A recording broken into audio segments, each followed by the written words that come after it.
നമസ്കാരം. എഡിറ്റേഴ്സ് അവറിലേക്ക് സ്വാഗതം. ആദ്യം പ്രധാന വാർത്തകൾ. Flexi Electronics and Home Appliances. Flexi Life Easy. Solar judicial commission മുന്നിൽ തിരുത്തിയ രജിസ്റ്ററുമായി അട്ടക്കുളങ്ങര ജയിൽ സൂപ്രണ്ട്. രജിസ്റ്ററിലെ പേജുകൾ ഇളക്കിമാറ്റി, രേഖകൾ തിരുത്തിയ രേഖ നൽകിയതിൽ കമ്മീഷന് അതൃപ്തി. അരുവിക്കരയിലെ രാഷ്ട്രീയ പോര് ഫോട്ടോ ഫിനിഷിലേക്ക്. പ്രചാരണത്തിന് ഇനി 2 നാൾ കൂടി. പടനയിച്ച എ കെ ആന്റണിയും വി എസും, താരസാന്നിധ്യമായി ഇന്നസെന്റും സുരേഷ് ഗോപിയും. യു ഡി എഫിന് ചെയ്യുന്ന വോട്ട് കെ എം മാണിക്കുള്ളതെന്ന് കോടിയേരി. സംസ്ഥാനത്ത് പനി പടരുന്നു. തൃശൂരിലും മലപ്പുറത്തും കരിമ്പനി സ്ഥിരീകരിച്ചു. ജില്ലാ കളക്ടർക്ക് ആരോഗ്യവകുപ്പിന്റെ ജാഗ്രതാ നിർദ്ദേശം. ആശങ്ക വേണ്ടെന്ന് ആരോഗ്യമന്ത്രി. ശനിയാഴ്ച വരെ കനത്ത മഴയെന്ന് കാലാവസ്ഥാ നിരീക്ഷണ കേന്ദ്രം. ദേശീയ ഗെയിംസ് നടത്തിപ്പിൽ അഴിമതി നടന്നതിന് തെളിവില്ലെന്ന് CBI. ഇടപാടുകളിൽ ക്രമക്കേട് നടന്നുവെന്ന ആരോപണം നിലനിൽക്കില്ല. പ്രാഥമിക പരിശോധനാ റിപ്പോർട്ട് CBI ഹൈക്കോടതിയിൽ സമർപ്പിച്ചു. അഖിലേന്ത്യാ മെഡിക്കൽ പ്രവേശന പരീക്ഷ ജൂലൈ 25-ന്. ഫലം ഓഗസ്റ്റ് 2-ാം വാരം. വിദ്യാർത്ഥികൾ വീണ്ടും അപേക്ഷ നൽകേണ്ടതില്ല. വിശദമായി. സോളാർ കേസിലെ പ്രതി സരിത എസ് നായരെ പാർപ്പിച്ചിരുന്ന അട്ടക്കുളങ്ങര വനിതാ ജയിലിലെ സന്ദർശക രജിസ്റ്ററിൽ വ്യാപകമായ തിരുത്തലുകൾ വരുത്തി.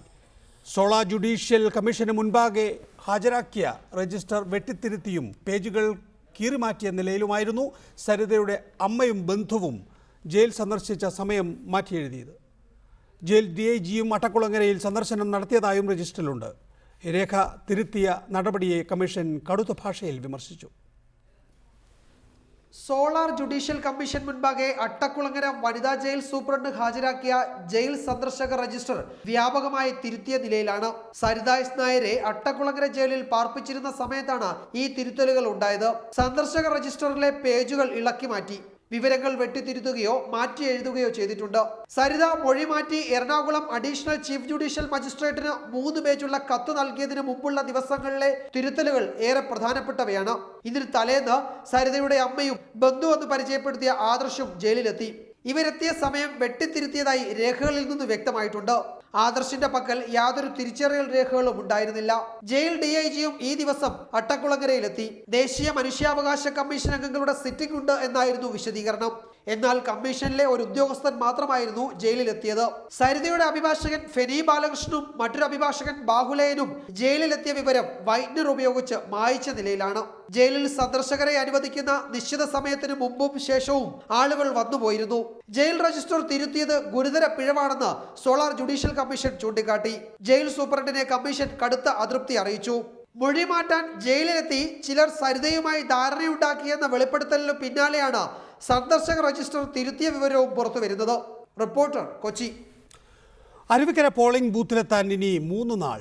പരസ്യപ്രചാരണം മറ്റന്നാൾ അവസാനിക്കും. തന്ത്രങ്ങൾ മെനഞ്ഞും പ്രചാരണം കൊഴുപ്പിച്ചും മുന്നണികൾ അരുവിക്കരയിൽ സജീവമായി. സംസ്ഥാന നേതാക്കളും മന്ത്രിമാരും അരുവിക്കരയിൽ ക്യാമ്പ് ചെയ്യുകയാണ്. കലാശക്കൊട്ടിന് ഇനി ഒരു ദിവസം ബാക്കിയുണ്ടെങ്കിലും അരുവിക്കരയിൽ ഇപ്പോൾ കാണാൻ കഴിയുന്നത് കലാശക്കൊട്ടിന്റെ ആവേശമാണ്. പരസ്യപ്രചരണത്തിൽ മുന്നണികൾ തമ്മിലുള്ള മത്സരം അരുവിക്കരയിൽ മുറുകി. ചെണ്ടമേളവും തനത് കലാരൂപങ്ങളുമെല്ലാം നിരത്തുകളിൽ നിറയുകയാണ്. പ്രചരണം കൊഴിപ്പിക്കാനെത്തിയ ഇന്നസെന്റും സുരേഷ് ഗോപിയുമായിരുന്നു ഇന്നത്തെ താരങ്ങൾ. 2 പേരുടെ യോഗങ്ങളിൽ വൻ ജനക്കൂട്ടമാണ് എത്തിയത്. പ്രചരണത്തിന് ആന്റണി എത്തുന്നത് വലിയ ആവേശമാണ് UDF പ്രവർത്തകർക്കിടയിൽ ഉണ്ടാക്കിയത്. VSനെ മുൻനിർത്തി തന്നെയാണ് ഇടതിന്റെ പ്രചരണം. VSന്റെ ആദ്യം മുതലുള്ള യോഗങ്ങളിൽ പ്രകടമായ ജനക്കൂട്ടം ഓരോ ദിവസവും കൂടുന്നത് ഇടത് പ്രതീക്ഷ വർദ്ധിപ്പിക്കുന്നുണ്ട്. സ്ഥാനാർത്ഥികളെല്ലാം തന്നെ വിവിധ പഞ്ചായത്തുകളിൽ വാഹന പ്രചരണ ജാഥയുടെ തിരക്കിലാണ്. പാർട്ടി വോട്ടുകൾ ഉറപ്പിക്കുന്നതിന്റെ തിരക്കിലായിരുന്നു പാർട്ടി പ്രവർത്തകർ. വീടുകൾ കയറി വോട്ട് തേടുന്നതിനാണ് സാധാരണ പ്രവർത്തകർ നിലയുറപ്പിച്ചത്. പ്രചരണം അവസാന ഘട്ടത്തിലേക്ക് കടക്കുമ്പോഴും ആർക്കും മുൻതൂക്കം എടുത്തു പറയാൻ കഴിയാത്ത നിലയിലാണ് അരുവിക്കരയിലെ ഇപ്പോഴത്തെ സ്ഥിതി. ശക്തമായ ത്രികോണ മത്സരമാണ് നടക്കുന്നതെങ്കിലും ചെറുകക്ഷികൾ പിടിക്കുന്ന ഓരോ വോട്ടും തെരഞ്ഞെടുപ്പിനെ സ്വാധീനിക്കുമെന്ന കാര്യത്തിൽ യാതൊരു തർക്കവുമില്ല. അതുകൊണ്ട് തന്നെ അരുവിക്കരയിൽ നടക്കാൻ പോകുന്നത് കേരളത്തിന്റെ രാഷ്ട്രീയ ചരിത്രത്തിലെ ഏറ്റവും ആവേശകരമായ പോരാട്ടം തന്നെ. അരുവിക്കരയിൽ നിന്നും സൈഫ് സനുലാബ്ദീൻ, റിപ്പോർട്ടർ. നമ്മോടൊപ്പം doctor TM Thomas Isaac, CP John, VS Sunilkumar MLA, advocate Jaishankar, ഒപ്പം തന്നെ മനോജ്, അഡ്വക്കേറ്റ് രാജേന്ദ്രൻ എന്നിവരാണ് വിവിധ സ്റ്റുഡിയോകളിലും ടെലിഫോൺ ലൈനിലും ഉള്ളത്. ആദ്യം ശ്രീ ശരണ്യ മനോജ്, ഇന്നിപ്പോൾ സോളാർ അന്വേഷണ കമ്മീഷന് മുമ്പാകെ അട്ടക്കുളങ്ങര ജയിൽ സൂപ്രണ്ട് ഹാജരാവുകയും അട്ടക്കുളങ്ങര ജയിൽ സൂപ്രണ്ട് സോളാർ കമ്മീഷന് മുമ്പാകെ നൽകിയ രജിസ്റ്റർ അത് കുത്തിവരച്ചിട്ടതും ചില പേജുകൾ അങ്ങോട്ടും ഇങ്ങോട്ടും മാറ്റിയതും ഒക്കെയാണ് എന്നാണ്. നേരത്തെ ഈ വിഷയം താങ്കളോട് ചോദിച്ചത് തന്നെയാണ്. ആ സമയത്ത് താങ്കൾ പറഞ്ഞത് ഗണേഷ് കുമാറിൻ്റെ പേഴ്സണൽ സ്റ്റാഫ് അംഗമായ പ്രദീപ് ആണ് സരിതയുടെ അമ്മയ്ക്കൊപ്പം അട്ടക്കുളങ്ങര ജയിലിൽ അകത്തേക്ക് പോയത് എന്നുമാണ് താങ്കൾ അത് റിപ്പോർട്ട് ചെയ്തിട്ടുള്ളത്. അപ്പോൾ ഈ രജിസ്റ്റർ മാറ്റിയതിൻ്റെ ഉദ്ദേശം എന്താണ്? അല്ല, എനിക്ക് അതിനെക്കുറിച്ച് ഡീറ്റെയിൽ ആയിട്ടൊന്നും പറയാൻ സാധിക്കില്ല. പക്ഷെ അന്ന് സരിത അമ്മയോടൊപ്പം അകത്ത് പോയത് പ്രദീപാണ്. പ്രദീപ് പക്ഷെ പേഴ്സണൽ സ്റ്റാഫിലില്ല. പ്രദീപ് കെ വി ഗണേഷ് കുമാർ മന്ത്രിയായിരുന്ന കാലത്ത് പേഴ്സണൽ സ്റ്റാഫിലുണ്ടായിരുന്നു എന്നുള്ളതല്ലാതെ അതിനുശേഷം അദ്ദേഹത്തിനോടൊപ്പം ഉള്ള ആളല്ല. പ്രദീപാണ് സരിതയുടെ അമ്മയോടൊപ്പം അന്ന് ജയിലിൽ പോയത് എന്നുള്ളത് വസ്തുതാപരമായി എനിക്കറിയാവുന്ന കാര്യമാണ്. ബാക്കി അതിലെ തിരുത്തിനെ കുറിച്ചോ കാര്യങ്ങളെക്കുറിച്ചോ എനിക്കറിയില്ല. ഇപ്പോഴത്തെ ഒരു സാഹചര്യം അതുമായി ബന്ധപ്പെട്ട് എങ്ങനെയാണെന്നും എനിക്കറിയില്ല. എന്തായാലും പ്രദീപിന്റെ പേര് അന്ന് പ്രദീപിന് ഐഡിയ ഒന്നും ഉണ്ടായിരുന്നില്ല. പ്രദീപ് അല്ലാതെയാണ് അതിനുള്ളിൽ പ്രവേശിച്ചതെന്നുള്ളതും എനിക്കറിയാം. അപ്പൊ അതുമായി ബന്ധപ്പെട്ട് എന്തെങ്കിലും ആക്ഷേപം വരുമെന്ന് പേടിച്ചിട്ടാവാം അതിൽ തിരുത്തലുണ്ടായതെന്ന് വിശ്വസിക്കുന്നു. തുടർ അഡ്വക്കേറ്റ് ജയശങ്കർ, എന്താണ് ആ ദിവസം സംഭവിച്ചതെന്നാണ് താങ്കൾ ഇപ്പോൾ ഓർത്തെടുക്കുന്നത്? അതായത് സരിതാ നായർക്ക് ഒരുപാട് കാര്യങ്ങൾ പറയാനുണ്ട് എന്ന് അവർ additional chief judicial magistrate N V രാജുവിൻ്റെ മുമ്പാകെ ബോധിപ്പിച്ചു. ഒരു ശനിയാഴ്ചയായിരുന്നു അത്. അദ്ദേഹം അവരുടെ മൊഴി ഉച്ചയ്ക്ക് ശേഷം രേഖപ്പെടുത്താം എന്ന് പറഞ്ഞു. ഉച്ചയ്ക്ക് ശേഷം കേസ് വെച്ചു. 22 മിനിറ്റ് ഇവർ തമ്മിൽ സംസാരിച്ചു. അവർ തമ്മിൽ എന്താണ് സംസാരിച്ചതെന്ന് അവർക്ക് മാത്രമേ അറിയൂ. കോടതിയിലെ ശിരസ്തധാരും കേട്ടിട്ടില്ല, കോടതിയിലെ ബെഞ്ച് ക്ലാർക്കും കേട്ടിട്ടില്ല, മറ്റ് സ്റ്റാഫ് കേട്ടിട്ടില്ല, പ്യൂണും കേട്ടിട്ടില്ല, വനിതാ പോലീസും കേട്ടിട്ടില്ല. ഫെനി ബാലകൃഷ്ണൻ കേട്ടു എന്ന് അദ്ദേഹം പറയുന്നു. അദ്ദേഹം ഇടയ്ക്ക് മാറ്റി പറയുകയും ചെയ്യും. അദ്ദേഹത്തിന് ഇങ്ങനെ മാറ്റി പറയുന്ന സ്വഭാവമുള്ളതാണ്. സരിതാ നായരും മജിസ്ട്രേറ്റ് രാജുവും തമ്മിൽ നടന്ന സംസാരത്തിന് ശേഷം സരിത പറഞ്ഞ കാര്യങ്ങൾ കേട്ട് മജിസ്ട്രേറ്റ് ഞെട്ടിപ്പോയി എന്നാണ് പിറ്റേ ദിവസം മലയാള മനോരമയിൽ നമ്മൾ വായിച്ച് മനസ്സിലാക്കിയത്. അവരെന്നെ ശാരീരികമായും അതുപോലെ സാമ്പത്തികമായും ചൂഷണം ചെയ്തു എന്ന് സരിത പറഞ്ഞു. ചില മന്ത്രിമാരടക്കമുള്ള ഉയർന്ന നേതാക്കന്മാരുടെ പേരുകളും വെളിപ്പെടുത്തി. അത് പിന്നീട് രാജു തന്നെ പറഞ്ഞിട്ടുണ്ട്. 1-2 പേരുടെയൊക്കെ പേരുകൾ വെളിപ്പെടുത്തി. പിന്നീട് അദ്ദേഹം അങ്ങോട്ട് ശ്രദ്ധിച്ചില്ല എന്നാണ് പറഞ്ഞത്. ഏതായാലും പറയാനുള്ള കാര്യങ്ങൾ എഴുതി കൊടുക്കാൻ മജിസ്ട്രേറ്റ് സരിതയോട് നിർദ്ദേശിച്ചു. അങ്ങനെ എഴുതി കൊടുക്കാൻ വേണ്ടി സരിത എറണാകുളം മജിസ്ട്രേറ്റ് കോടതിയിൽ നിന്ന് ഇറങ്ങി. പിന്നെ സരിതയെ പല സ്ഥലത്തേക്കും ഇങ്ങനെ കൊണ്ടുനടക്കുകയായിരുന്നു. പല കോടതികളിലും സരിത പല കോടതികളിലും കേസിൽ പ്രതിയായിരുന്നു. എല്ലാ സ്ഥലത്തും മാറി മാറി കൊണ്ടു നടന്നു. അവസാനം സരിത ഈ അട്ടക്കുളങ്ങര ജയിലിലെത്തിയപ്പോഴാണ് 23 പേജുള്ള ഒരു ഗംഭീരമായ പരാതി അവരവിടെ നിന്ന് എഴുതി തയ്യാറാക്കി. അത് സംശയാതീതമായിട്ട്. പക്ഷേ പിന്നീട് സരിതയെ കോടതിയിലെത്തുന്ന ഘട്ടമായപ്പോഴത്തേക്കും അപ്പോഴത്തേക്കും മജിസ്ട്രേറ്റ് രാജു തന്നെ 3-4 കാരണം മറിഞ്ഞു കഴിഞ്ഞു. പിന്നീട് അദ്ദേഹം പറഞ്ഞത് അത് നമ്മൾ കണ്ടത് 3 പേജുള്ള പരാതിയാണ്. ആ പരാതിയിൽ ബിജു രാധാകൃഷ്ണനെക്കുറിച്ച് മാത്രമേ അതിൽ പരാതി ഉണ്ടായിരുന്നു. മറ്റ് പരാതികളൊക്കെ മറ്റെല്ലാ പേരുകളും ആര്യാടൻ മുതൽ IB ഈഡൻ വരെയുള്ള പേരുകളൊക്കെ അതിൽ നിന്ന് മാഞ്ഞുപോയി. അപ്പോൾ ഇതാണ് അവിടെ സംഭവിച്ചത്. 23 പേജുള്ളതും പിന്നീട് നമ്മൾ അതിൻ്റെ ചില ഭാഗങ്ങൾ കണ്ടു. ബാക്ക്ഗ്രൗണ്ട് ഞാൻ തിരികെ എത്താം. ഇപ്പോൾ സോളാ കമ്മീഷൻ്റെ മുമ്പാകെ ഹാജരാകുന്ന അഡ്വക്കേറ്റ് രാജേന്ദ്രൻ നമ്മോടൊപ്പം ടെലിഫോൺ ലൈനിലുണ്ട്. അഡ്വക്കേറ്റ് രാജേന്ദ്രൻ, ഇന്ന് സോളാ കമ്മീഷന് മുമ്പാകെ മാധ്യമപ്രവർത്തകർ ഉണ്ടായിരുന്നില്ല, താങ്കൾ അവിടെ ഹാജരായിരുന്നു. എന്താണ് ജുഡീഷ്യൽ അന്വേഷണ കമ്മീഷൻ സൂപ്രണ്ടിനോട് ചോദിച്ചത്? എന്തായിരുന്നു അവരുടെ വിശദീകരണം? അട്ടക്കുളങ്ങര വനിതാ സബ് ജയിലില് സരിതയെ പാർപ്പിച്ച കാലയളവിൽ അവരെ സന്ദർശിച്ച ആൾക്കാരുടെ വിസിറ്റേഴ്സ് ഇന്റർവ്യൂ രജിസ്റ്റർ ആണ് ജയിൽ സൂപ്രണ്ട് നസീറ ബീഗം ഹാജരാക്കിയത്. ആ രജിസ്റ്റർ വളരെ പ്രധാനപ്പെട്ട ഒരു രേഖയാണ്. അതില് വളരെയേറെ തിരിമറികളും അതോടൊപ്പം തന്നെ കൃത്രിമവും നടന്നതായി പ്രകടമായി ബോധ്യപ്പെടുത്തുന്നതായിരുന്നു അവിടെ ഇന്ന് നടന്ന സംഭവങ്ങൾ. അതിലേറ്റവും പ്രധാനപ്പെട്ട ഒന്ന് 2013 ജൂലൈ മാസം 27-ാം തീയതി സരിതയെ ജയിലിൽ വന്ന് അവരുടെ മാതാവ് ഇന്ദിരയും ആദർശ് എന്ന ബന്ധുവും കൂടെ സന്ദർശനം നടത്തിയിരുന്നു. സരിതയുടെ വിവാദപരമായ കത്ത് 4 പേജായി ചുരുങ്ങുന്നതിന്റെ തൊട്ടു മുമ്പ് നടന്ന ഈ സന്ദർശനം വളരെ ക്രൂഷ്യലായിരുന്നു. ആ സന്ദർശന സമയം രേഖപ്പെടുത്തിയതിൽ തെറ്റിത്തിരുത്തലുകൾ പ്രകടമായി ബോധ്യപ്പെടുന്നതായിരുന്നു.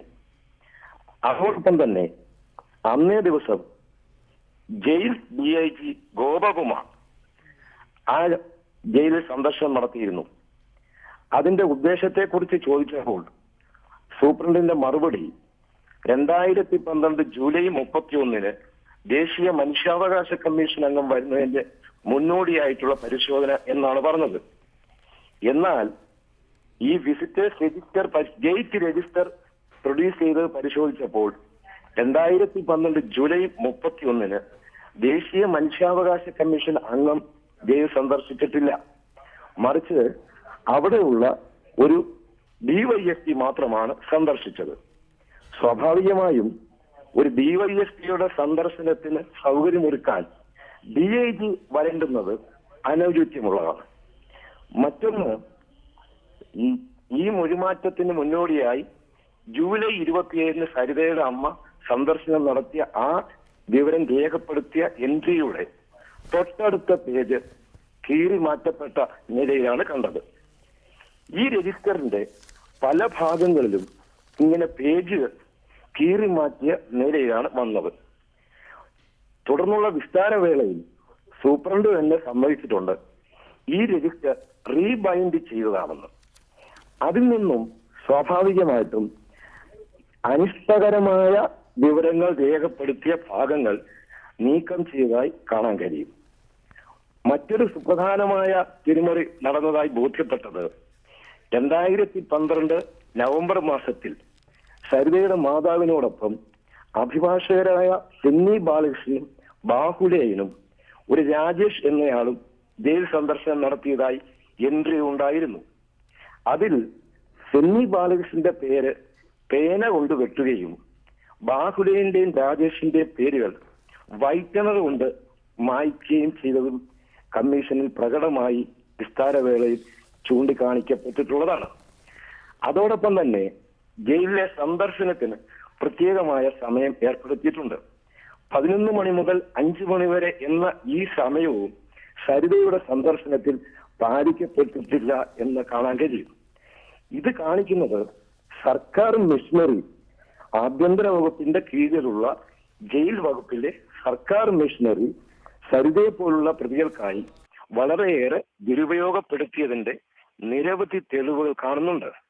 മാത്രമല്ല, വളരെ പ്രധാനപ്പെട്ടതും സുപ്രധാനവുമായ ഈ രേഖകൾ അതിനകത്ത് കൃത്രിമമോ തിരിമറിയോ നടത്തിയാൽ അതീവ ഗൗരവമാണ്. അത് ഗുരുതരമായ ക്രിമിനൽ കുറ്റമാണ് ബോധപൂർവം നടത്തിയിട്ടുണ്ടെങ്കിൽ. എന്താണ് ജുഡീഷ്യൽ അന്വേഷണ കമ്മീഷൻ ഇതുമായി ബന്ധപ്പെട്ട് പരാമർശം നടത്തിയതെന്ന്?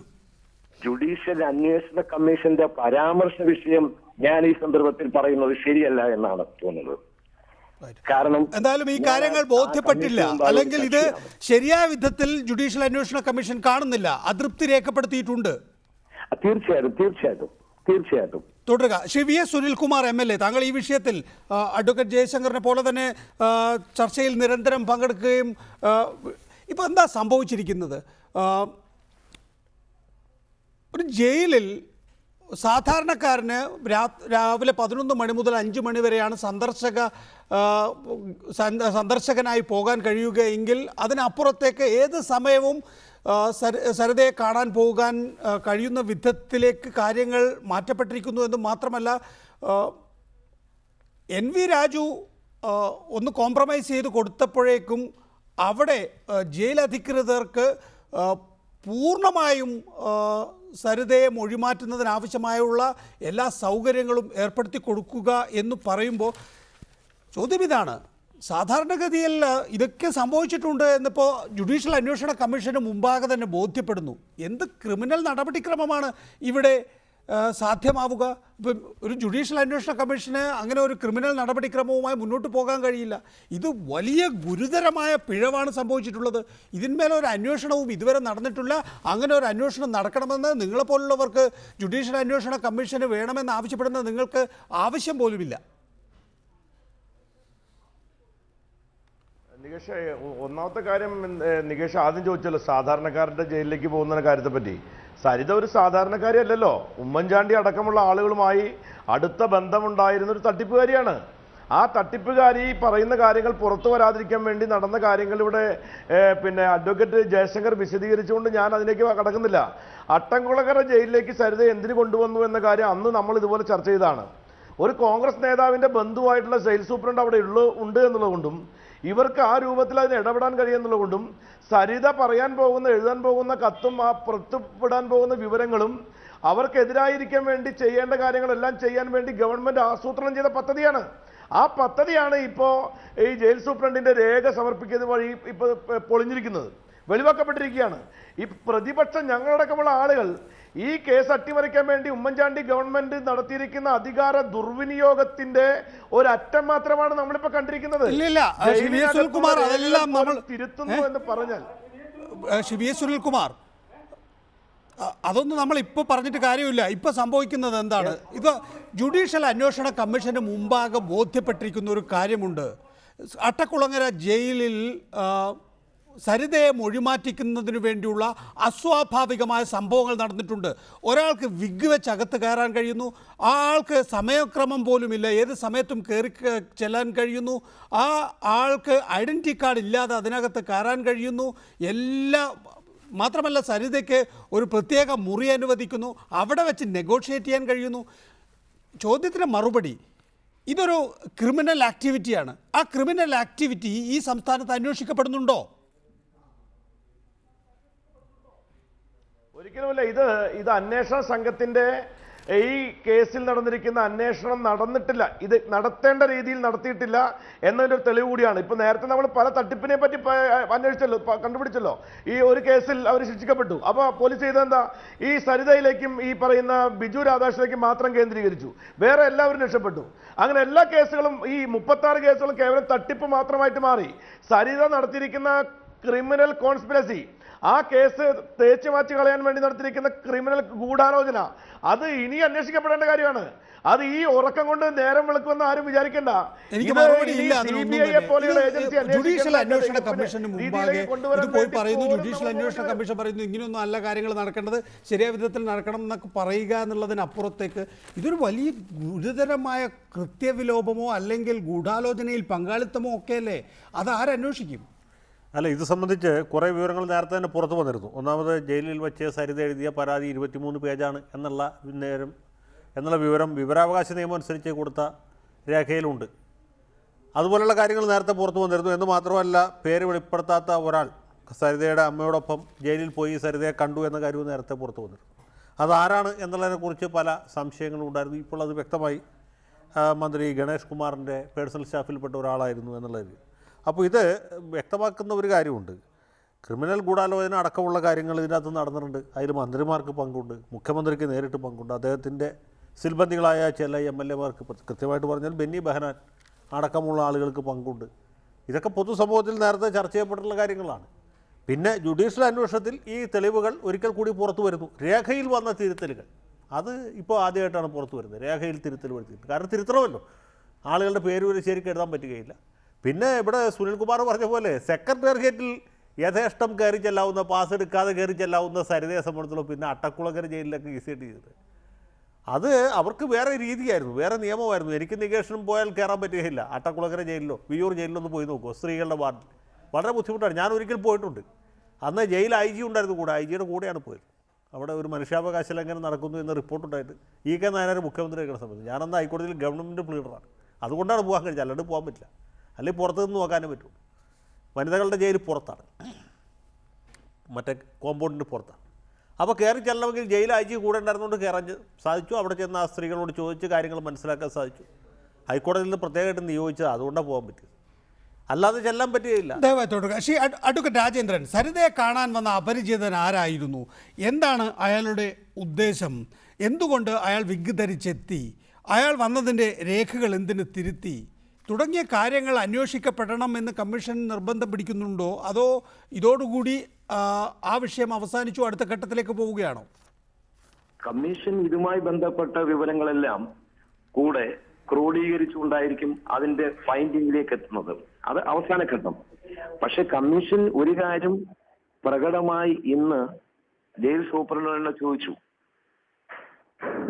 ഒന്നിൽ കൂടുതൽ ആൾക്കാർ ജയിൽ സന്ദർശനത്തിന് വരുന്ന സമയം ഒരാൾ നൽകുന്ന അപേക്ഷയിൽ അവരോടൊപ്പം വരുന്ന ആളിന്റെ ഐഡന്റിറ്റി പ്രൂവ് ചെയ്യേണ്ടതാണ്. ഇവിടെ ഗുരുതരമായൊരു പ്രശ്നമുണ്ട്. സരിതയുടെ അമ്മയോടൊപ്പം വന്നിരിക്കുന്ന ആൾ കൊലപ്പുള്ളിയാകാം, കള്ളനാകാം, ദുഷ്ടനാകാം. അതൊന്നും തന്നെ ജയിൽ അധികാരികൾ തിരിച്ചറിയുന്നില്ല, അതിന് ശ്രമിക്കുന്നില്ല എന്നുള്ളത് നമ്മുടെ നിയമവാഴ്ചയുടെ ദയനീയമായ അവസ്ഥയാണ് കാണിക്കുന്നത്. ഇവിടെ അന്വേഷണ കമ്മീഷൻ മുഖ്യമായി അന്വേഷിക്കുന്നത് മുഖ്യമന്ത്രിയുമായി ബന്ധപ്പെട്ട പ്രവർത്തനങ്ങളാണ്. അദ്ദേഹത്തിന്റെ ഓഫീസുമായും ആഭ്യന്തര വകുപ്പ് മന്ത്രിയായിരുന്ന തിരുവഞ്ചൂർ രാധാകൃഷ്ണന്റെ ഓഫീസുമായി ബന്ധപ്പെട്ടാണ്. നിയമം അതിന്റെ വഴിക്ക് പോകണമെന്ന് ആവർത്തിച്ചു പറയുന്നവരാണ് ഇവർ രണ്ടുപേരും. ശരി, വ്യക്തമാണ്. താങ്കൾ ആ പറയുന്നതിൽ എനിക്ക് വ്യക്തതയുണ്ട്. അതിനപ്പുറത്തേക്ക് ഈ അന്വേഷണ കമ്മീഷന് പോകാൻ കഴിയില്ല. ഡോക്ടർ ഐസക്, ACJM മൊഴി രേഖപ്പെടുത്താതിരുന്നതിനാൽ പത്തനംതിട്ട, മൂവാറ്റുപുഴ, പെരുമ്പാവൂർ, അട്ടക്കുളങ്ങര റൂട്ടിൽ സരിതയുമായി പോലീസ് കറങ്ങുന്നു. ഒടുവിൽ അട്ടക്കുളങ്ങരയിൽ പ്രത്യേക മുറി ലഭിക്കുന്നു. അവിടെ വെച്ച് സരിതയുടെ അമ്മയ്ക്കൊപ്പം ഒരു അപരിചിതൻ കടന്നു ചെല്ലുന്നു. ജുഡീഷ്യറിയും എക്സിക്യൂട്ടീവും ഒത്തുകളിച്ചു. അതാണ് ഇപ്പോൾ ജുഡീഷ്യൽ അന്വേഷണ കമ്മീഷൻ അന്വേഷിക്കുന്നത്. NV രാജുവിനെ വിളിച്ചു വരുത്തി ഈ ജുഡീഷ്യൽ അന്വേഷണ കമ്മീഷൻ മൊഴിയെടുത്തു. ജയിലധികൃതരെ ഇന്ന് വിളിച്ച് മൊഴിയെടുത്തിരിക്കുന്നു. രജിസ്റ്റർ പരിശോധിച്ചിരിക്കുന്നു. രജിസ്റ്റർ പരിശോധിച്ചപ്പോൾ എന്തൊക്കെ അപാകതകളാണ് അതിൽ കണ്ടത് എന്നാണ് അല്പം മുമ്പ് അഡ്വക്കേറ്റ് വിശദീകരിച്ചത്. അപ്പോൾ ഈ കാര്യത്തിലൊരു ഡോക്യുമെൻ്റ് തയ്യാറാക്കാൻ ജുഡീഷ്യൽ അന്വേഷണ കമ്മീഷന് സാധിക്കാം. അത് വേണമെങ്കിൽ ഗവൺമെൻറ്റിന് അംഗീകരിക്കാം, വേണമെങ്കിൽ തകർക്കുകയും ചെയ്യാം. അതിനപ്പുറത്തേക്കൊരു ക്രിമിനൽ അന്വേഷണം നടക്കാൻ പോകുന്നില്ല. ഒരു ജയിൽ സൂപ്രണ്ടിൻ്റെ നേതൃത്വത്തിൽ ജയിൽ അധികാരികളെല്ലാം തന്നെയും ഒരു ഭരണതലത്തിലുള്ള ഗൂഢാലോചനയ്ക്ക് പങ്കാളിയാകുന്നു എന്ന് പറയുമ്പോൾ നമ്മളിത് നോക്കിയിരിക്കുക, എന്നിട്ട് അത് ചർച്ച ചെയ്യുക എന്നതിനപ്പുറത്തേക്ക് ഒരു കാര്യവും നടക്കില്ല എന്നാണോ?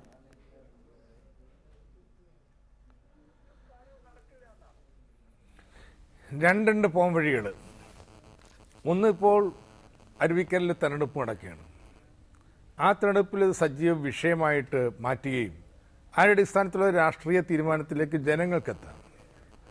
UDFന് തിരിച്ചടി എന്ന് പറയുന്നത് ഈ പറയുന്ന വസ്തുക്കളൊക്കെ തെളിവുകളൊക്കെ രണ്ടാമത് പരിശോധിക്കുന്നതിനും കൂടുതൽ അന്വേഷണം നടത്തുന്നതിനും പ്രേരകമായിട്ട് മാറും എന്നതിനെക്കുറിച്ച് സംശയമില്ലല്ലോ. രണ്ടാമത്തത്, ജുഡീഷ്യൽ കമ്മീഷൻ തന്നെ ഈ പ്രശ്നങ്ങളിലേക്ക് കൂടുതൽ ആഴത്തിൽ പരിശോധിക്കാം. അത് ഇന്നതേ പരിശോധിക്കാൻ പാടുള്ളൂ എന്ന് ടേംസ് ഓഫ് റെഫറൻസിലില്ല. വളരെ വിശാലമായിട്ടുള്ള ഒരു സമീപനമാണ് കമ്മീഷൻ സ്വീകരിച്ചിട്ടുള്ളത്. അതുകൊണ്ട് തന്നെ ജുഡീഷ്യലായിട്ടുള്ള ഈ പരിശോധന ഉണ്ടാവാം, രാഷ്ട്രീയമായിട്ടുള്ള ഈ പരിശോധന ഉണ്ടാവാം. രണ്ടും പ്രധാനമാണെന്ന് ഞാൻ കരുതുന്നു. തുടരുക. CP ജോൺ, പ്ലാനിംഗ് ബോർഡ് അംഗം. ശ്രീ CP ജോൺ, ഇന്ന് കോടിയേരി ബാലകൃഷ്ണൻ CPMൻ്റെ സംസ്ഥാന സെക്രട്ടറി പറയുന്നത് ഭരണത്തിൻ്റെ വിലയിരുത്തലാകും എന്നാണ് ഉമ്മൻചാണ്ടി പറയുന്നത്.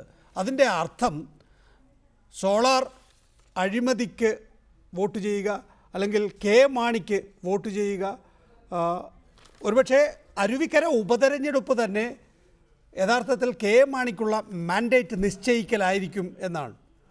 ഇന്നിപ്പോൾ എന്തിനാണ് കോടിയേരി ബാലകൃഷ്ണൻ പെട്ടെന്നൊരു വാർത്താ സമ്മേളനം വിളിച്ച് ഇത്തരത്തിലുള്ളൊരു കാര്യങ്ങൾ വിശദീകരിക്കുന്നത് എന്നറിയില്ല. പക്ഷേ ആ നിലയിൽ ഇത് ഗവൺമെൻറ്റിൻ്റെ വിലയിരുത്തലാകുമെന്ന് പറയുമ്പോൾ ഇത് സോളാറിനുള്ള വിലയിരുത്തലാകും. അതായത് സോളാർ വിഷയം പ്രതിപക്ഷം ഉയർത്തിക്കാണിക്കുന്നു എങ്കിൽ തന്നെയും അത് മറികടക്കാനുള്ള ഏറ്റവും നല്ല ഉപാധിയായി ഈ ഉപതെരഞ്ഞെടുപ്പിനെ UDF മാറ്റുമെന്നും അതുകൊണ്ട് അതിനെ മറികടക്കുന്നതിനു വേണ്ടിയുള്ള ഒരു മാൻഡേറ്റ് അരുവിക്കരയിൽ ഉണ്ടാകണം എന്നുമുള്ള ഒരു ആഹ്വാനമായിരിക്കാം ഒരുപക്ഷെ കോടിയേരി ബാലകൃഷ്ണൻ ഇപ്പോൾ ഉയർത്തിക്കാണിക്കുന്നത്.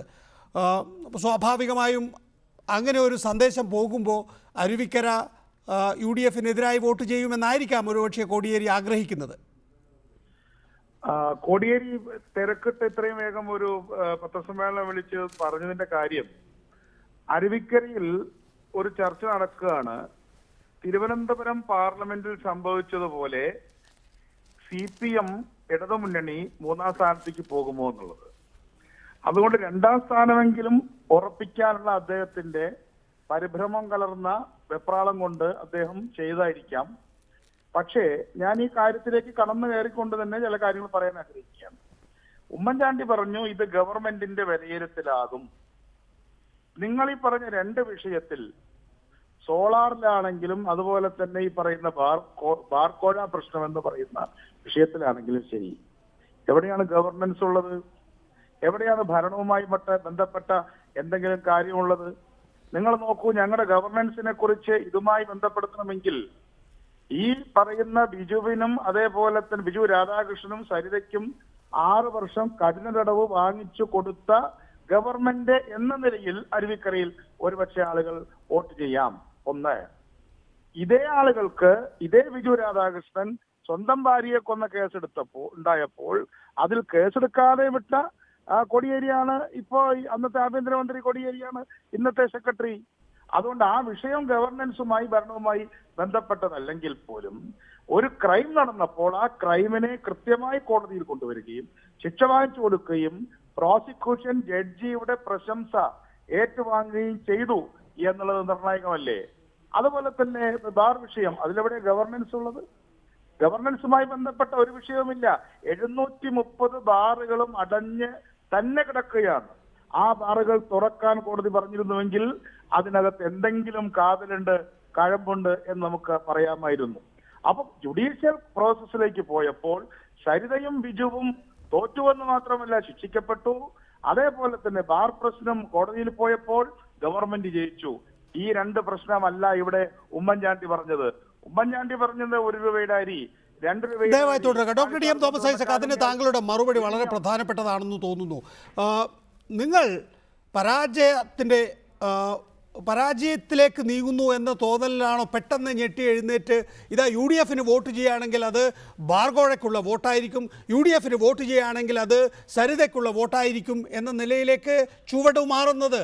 ഈ ഗവൺമെൻറ്റിനെ രാഷ്ട്രീയമായി നിങ്ങൾക്ക് നേരിട്ടുള്ളൊരു പോരാട്ടത്തിൽ തോൽപ്പിക്കാൻ കഴിയുമോ എന്നുള്ള സംശയം, BJP അതിനപ്പുറത്തേക്ക് കടന്നു കയറിയിട്ടുണ്ടോ എന്നൊരു സംശയം, ആ സംശയത്തിൻ്റെ ഇടയിലാണോ ഇപ്പോൾ ഈ ഒരു കൺഫ്യൂഷൻ അതിലേക്ക് കയറ്റിവിടുന്നത്?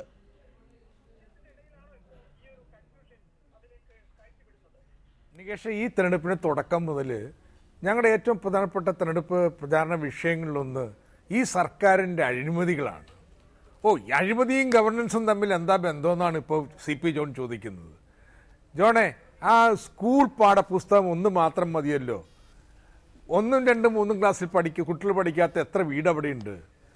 അവിടെ നിങ്ങളുടെ മന്ത്രി അഴിമതിക്ക് വേണ്ടി മാത്രം സാധാരണ ബ്യൂറോക്രാറ്റിക് പ്രൊസീജിയറിലൂടെ നടക്കേണ്ടുന്ന ഫയല് പിടിച്ചു വെച്ച് അത് സ്വകാര്യ ഒരാൾക്ക് നൽകാൻ തീരുമാനിക്കുന്നു. ആ അച്ചടിക്കാരന് പിന്നീട് മുഖ്യമന്ത്രി പറയുന്നു അത് പിഴവുണ്ട്, ഞങ്ങൾ ടെൻഡർ വിളിക്കാൻ പോയാണെന്ന്. ഇപ്പോൾ മന്ത്രി പറയുന്നു ടെൻഡറിനൊന്നും ആവശ്യമില്ല, ഗവൺമെൻറ് പ്രസ് തന്നെ ചെയ്യും. തുടക്കത്തിൽ തന്നെ ചെയ്യാൻ പാടില്ലായിരുന്നു. എന്താ കാര്യം? നിങ്ങളുടെ അഴിമതിയുടെ ഗവൺമെൻറ് ഇമ്പാക്റ്റ് നോക്കൂ. ഇപ്പോൾ ഞങ്ങൾ ചർച്ച ചെയ്തുകൊണ്ടിരുന്നത് എന്താ? ഇവിടെ ഒരു ജയിൽ സൂപ്രണ്ട് തെളിവ് നശിപ്പിക്കുന്നതിന് വേണ്ടിയിട്ട് എല്ലാ ചട്ടങ്ങളും ജയിൽ ചട്ടങ്ങളും ലംഘിച്ചുകൊണ്ട് നടപടികൾ സ്വീകരിക്കുന്നു മാത്രമല്ല, എന്നിട്ട് ആ നടപടികൾ രേഖ തിരുത്തുന്നു. ഇത് ഗവർണൻസുമായിട്ടൊന്നും യാതൊരു ബന്ധമില്ല അല്ലേ? നിങ്ങളുടെ ഈ അഴിമതികളെല്ലാം ഒരു അഴിമതി സർക്കാരായിട്ട് മാറിയിരിക്കുകയാണ്. അതിൻ്റെ ഫലമായിട്ട് എന്ത് പ്രവർത്തനം നടക്കണം? ജോൺ, നിങ്ങളുടെ പഞ്ചവത്സര പദ്ധതി, കഴിഞ്ഞ വർഷത്തെ വാർഷിക പദ്ധതിയുടെ പാതി നടപ്പായിട്ടുണ്ടോ? നിങ്ങളുടെ പെൻഷന്റെ കുടിശ്ശിക, ഇപ്പൊ അവിടെയുള്ള 40% ആളുകൾ ഗവർണൻസുമായി അഴിമതിക്ക് യാതൊരു ബന്ധവുമില്ല എന്ന് താങ്കൾ പറയുന്നത് ശരിയല്ല എന്ന വാദമാണ് ഡോക്ടർ TM തോമസ് ഐസക് ഉന്നയിക്കുന്നത്. ശ്രീ CP ജോൺ, ഇവിടെ ഏറ്റവും പ്രധാനപ്പെട്ടത് നമ്മൾ ഇന്ന് തുടങ്ങി വെച്ച ചർച്ച അതെവിടെയും എത്താത്തതിൽ എനിക്ക് ദുഃഖമുണ്ട്. കാരണം സരിതയ്ക്ക് വേണ്ടി, അല്ലെങ്കിൽ അവിടെ സരിതയെ 21 പേജുള്ള അവർ തയ്യാറാക്കിയ കുറിപ്പിൽ നിന്ന് 3 പേജിലേക്ക് അവരെ എത്തിക്കുന്നതിന് വേണ്ടി ആ ജയിൽ മുറി കേന്ദ്രീകരിച്ച് ആളുകളെ കടത്തിവിട്ട് അവരെ സ്വാധീനിക്കുക, എന്നിട്ട് അവർ സ്വാധീനിക്കപ്പെട്ടു എന്ന് ഉറപ്പുവരുത്തിയതിന് ശേഷം മാത്രം അവരെ അവിടെ നിന്ന് പുറത്തേക്ക് ഇറക്കുക എന്നുള്ളത് കേരളം കണ്ടിട്ടില്ലാത്തവരെ ഏറ്റവും വലിയ അട്ടിമറിയാണ്. എന്നിട്ടിപ്പോൾ അത് ജുഡീഷ്യൽ അന്വേഷണ കമ്മീഷൻ ചോദിക്കുമ്പോൾ അത്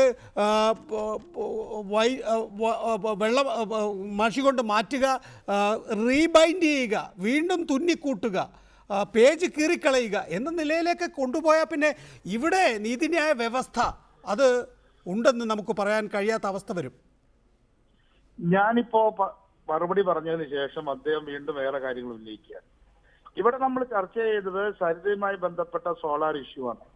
ആ ഇഷ്യൂവിന്റെ കാര്യത്തിൽ അവർ ശിക്ഷിക്കപ്പെട്ടു എന്ന സ്ഥിതിയിൽ നിന്ന് വേണ്ടേ തുടങ്ങാൻ. അതിനിടയിൽ കോടതിയിൽ എന്ത് സംഭവിച്ചു, അല്ലെങ്കിൽ ക്ഷമിക്കണം, ജയിലിൽ എന്ത് സംഭവിച്ചുള്ള കാര്യങ്ങൾ പറയാൻ മാത്രം വൈദഗ്ധ്യം എനിക്കില്ല, ഞാൻ തുറന്നു പറയാം. പക്ഷേ എന്തായാലും അവർ ശിക്ഷിക്കപ്പെട്ടിരിക്കുന്നു. ആദ്യമായി കേരളം കണ്ട ഏറ്റവും വലിയ ഫ്രോഡുലന്റ് ഫാമിലി ശിക്ഷിക്കപ്പെട്ടിരിക്കുകയാണ്. നിങ്ങളുടെ കാലത്ത് ടോട്ടൽ തട്ടിപ്പുണ്ടായിരുന്നല്ലോ. അല്ല CP ജോൺ, ഇത് നമ്മൾ ഒരു ഘട്ടത്തിൽ ചർച്ച ചെയ്താണെങ്കിൽ പോലും ഒരു കാര്യം താങ്കൾ ഓർമ്മിപ്പിക്കുകയാണ്. ആദ്യം ഈ ശിക്ഷിക്കപ്പെട്ട കേസിൽ പരാതിക്കാരനായ പ്രവാസി മലയാളി ഹോം മിനിസ്റ്റർക്ക് പരാതി കൊടുക്കുന്നു. ഹോം മിനിസ്റ്റർ അത് അവഗണിക്കുന്നു. അതിനുശേഷം ഒരു സ്വകാര്യ അന്യായമായി കോടതിയിലെത്തുകയാണ് ചെയ്യുന്നത്. അല്ലാതെ ഗവൺമെൻറ് അക്കാര്യത്തിൽ അല്ലെങ്കിൽ പോലീസ് അക്കാര്യത്തിൽ കൂലങ്കഷമായ പരിശോധന നടത്തിയതല്ല. ശരിയാണ്, പിൽക്കാലത്ത് പ്രോസിക്യൂഷൻ്റെതായ രീതിയിൽ മുന്നോട്ട് പോയിട്ടുണ്ട്. ഞാൻ ചുരുക്കി പറഞ്ഞു. അതുകൊണ്ട് എന്റെ പോയിന്റ്, ഇപ്പൊ അദ്ദേഹം പാഠപുസ്തകത്തിന്റെ കാര്യം എടുത്തത്. പാഠപുസ്തകത്തിന്റെ കാര്യത്തിൽ ചില പ്രശ്നങ്ങളുണ്ടായി, അത് തിരുത്തിക്കൊണ്ടിരിക്കുകയാണ്. പക്ഷേ നമുക്കറിയാം പാഠപുസ്തക രംഗത്ത് വലിയ മാറ്റമാണ് വരുത്തിയത്. ഇപ്പോ മൊബൈലിൽ പോലും പാഠപുസ്തകങ്ങൾ കിട്ടത്തക്ക തരത്തിലുള്ള ബുക്ക് സംവിധാനം ഈ ഗവൺമെന്റാ കൊണ്ടുവന്നത്. അത്തരത്തിലുള്ള നിരവധി പാഠപുസ്തകത്തിന് പാഠപുസ്തകം തന്നെ വേണ്ടേ? പാഠപുസ്തകം വേണ്ടെന്നല്ല, പാഠപുസ്തകം ഉടനെ കിട്ടും, നിങ്ങൾ വിഷമിക്കണ്ട. പക്ഷേ പ്രശ്നം അതല്ല. ഇവിടെ ഗവൺമെന്റ് ചെയ്ത നല്ല കാര്യങ്ങളാണ് ജനങ്ങൾ നോക്കുന്നത്. 1 രൂപയ്ക്കും 2 രൂപയ്ക്കും അരി കൊടുത്ത കാര്യം, കാരുണ്യ ലോട്ടറിയിലൂടെ ആളുകൾക്ക് പണം കിട്ടിയ കാര്യം, 86,000 പേർക്കാണ് കിട്ടിയിരിക്കുന്നത്. 500 കോടി രൂപ മുഖ്യമന്ത്രിയുടെ ദുരിതാശ്വാസ നിധിയിലൂടെ പാവങ്ങളുടെ വീട്ടിലെത്തിയിട്ടുള്ള കാര്യം. ഇപ്പൊ അദ്ദേഹം പ്ലാനിനെ കുറിച്ച് പറഞ്ഞു. ഇപ്പൊ നമ്മുടെ പഞ്ചായത്തുകളുടെ സ്ഥിതി എന്താ? പഞ്ചായത്തിലെ പ്ലാൻ ഫണ്ടിന് തുല്യമായതോ അതിലധികമായ തുക ഇന്നിപ്പോ പെൻഷനായിട്ട് വരികയാണ്. ഈ കേരളം കണ്ട ഏറ്റവും നല്ല വെൽഫെയർ ഗവൺമെന്റ് ആണ് ഉമ്മൻചാണ്ടി എന്നതാണ് CP ജോണിന്റെ വിലയിരുത്തൽ. ഡോക്ടർ TM തോമസ് ഐസക്, ഇനിയിപ്പോ 2 ദിവസം മാത്രമേ ബാക്കിയുള്ളൂ. നാളെയും മറ്റന്നാളും കഴിഞ്ഞാൽ ജനം വിധി എഴുതാൻ പോവുകയാണ്. പ്രചരണത്തിനൊന്നും ഒരു സമയവുമില്ല. ഇന്നത്തെ സാഹചര്യത്തിൽ ഇന്നിപ്പോൾ സുരേഷ് ഗോപി, ഇന്നസെന്റ്, AK ആന്റണി, VS അച്യുതാനന്ദൻ, അങ്ങനെ കേരളത്തിൽ ലഭിക്കാവുന്ന ഏറ്റവും സ്റ്റാർ ക്യാമ്പയിനേഴ്സ് അരുവിക്കരയിൽ നിറഞ്ഞു നിൽക്കുകയാണ്. O രാജഗോപാലിന് വേണ്ടിയും M വിജയകുമാറിന് വേണ്ടിയും UDF കാൻഡിഡേറ്റിന് വേണ്ടിയും ഒക്കെ തന്നെയും. എവിടെ പോയി പിണറായി വിജയൻ? നിങ്ങളുടെ ടീം ലീഡറാണല്ലോ പിണറായി വിജയൻ. CPMന്റെ ചരിത്രത്തിൽ ഏറ്റവും കാലം സംസ്ഥാന സെക്രട്ടറി ആയിരുന്നയാൾ ഇതുവരെ പ്രചരണ രംഗത്തില്ല. എന്ത് ന്യായീകരണമാണ് ഇതിന് പറയാനുള്ളത്?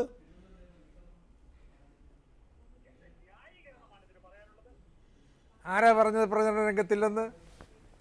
അവിടുത്തെ ബൂത്തിൽ ഓരോന്നിലും 2 വട്ടം വീതം ചെന്ന് കാര്യങ്ങൾ സംഘടനാപരമായി പരിശോധിച്ച് അതിൻ്റെ പ്രവർത്തനങ്ങൾക്ക് നേരിട്ട് നേതൃത്വം നൽകുകയാണ്. പ്രചരണമെന്ന് പറഞ്ഞാലേ ഈ സംഘടനാ പ്രവർത്തനവും വരും, പ്രസംഗവും വരും, കുടുംബയോഗവും വരും. അതിനൊരു പ്രവൃത്തി വിജനമുണ്ട്. ആ പ്രവൃത്തി വിജനത്തിൽ പിണറായി വിജയൻ ചെയ്യേണ്ടതെന്തോ അത് ഏറ്റവും നന്നായിട്ട് ചെയ്യുന്നു എന്നുള്ളതാണ് ഞങ്ങളുടെ നിലപാട്. VS അച്യുതാനന്ദൻ അദ്ദേഹത്തിൻ്റെ ചുമതല ഏറ്റവും ഭംഗിയായിട്ട് നിർവഹിക്കുന്നു. അങ്ങനെ നല്ലൊരു ടീം വർക്കാണെന്ന് മനസ്സിലാകാത്തതുകൊണ്ട് ചോദിക്കുകയാണ്. ഈ സംഘടനാ രംഗത്ത് എന്താണ് പിണറായി വിജയൻ ചെയ്യുന്നത് എന്നൊന്ന് പറഞ്ഞു തരാമോ? ഈ സംഘടന കെട്ടിപ്പടുക്കുക എന്നുള്ളത് തെരഞ്ഞെടുപ്പ് സമയത്തുള്ള പ്രക്രിയയാണോ, അല്ലെങ്കിൽ ആ സമയത്ത് ചെയ്യേണ്ട കാര്യമാണോ? തെരഞ്ഞെടുപ്പ് രംഗത്ത് നാം എപ്പോഴും ചെയ്യുക വോട്ടർമാരെ നേരിട്ട് സമീപിക്കുകയാണ്, വോട്ടർമാരെ അഭിസംബോധന ചെയ്ത് സംസാരിക്കുകയാണ്, വോട്ടർമാരോട് എന്താണ് രാഷ്ട്രീയം എന്ന് പറഞ്ഞു കൊടുക്കുകയാണ് സാധാരണഗതിയിൽ ചെയ്യുക. അതിൻ്റെ പിന്നണിയിൽ പ്രവർത്തിക്കുക, അതിൽ മാത്രമായി ഒതുങ്ങി നിൽക്കുക, അതിലുണ്ടാകുന്നതിൽ തെറ്റില്ല. അതിൽ മാത്രമായി ഒതുങ്ങി നിൽക്കുക എന്നുള്ളത് മറ്റാരോടോ കെറിവ് തീർക്കുകയാണ്.